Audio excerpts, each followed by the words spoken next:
Bible talks say for Revelation chapter number 3 verse 20, e say, listen, I stand for the door dey knock. If anybody hear my voice, come open the door, I go enter go meet am, come follow and chop, and you go chop with me too. Amen.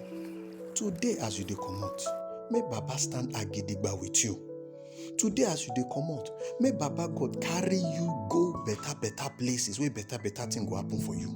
Today as you dey comot, anybody wey plan you bad, make God sama the person woto with judgment. Today make God change am for all those people wey be say dem no dey wan carry eye see you, sake of say Baba God dey help you.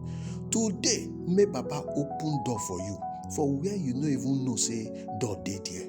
But today too, as you dey comot, make the door of your own heart also open to receive Baba God as your Lord and as your Savior, so that you no go dey waka, dey lose guard anyhow for the thing for wey God plan for you, so that you no go dey freestyle for wetin concerning Baba God dey for your life. Today, may Baba God enter your own heart.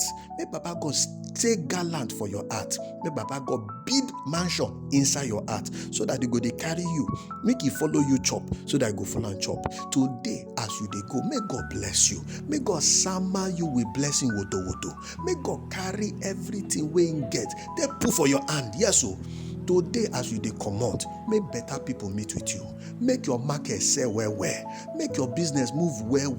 Make your life go siriri werere. Make one chance no be your portion. Make untimely death no know your footstep. May untimely death no know your house address. Make bad belle people no know where you dey stay.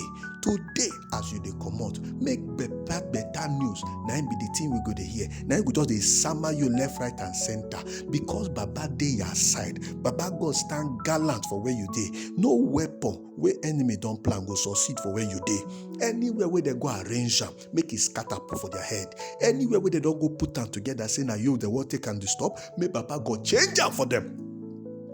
Because Baba God say, you na the apple of His eye. That's why in the ask today, even today as you dey comot so, may Baba God show Himself for you. So you see you, God make it bless you. Make it bless you well. God will bless you well. In Jesus' name, we don't carry pray.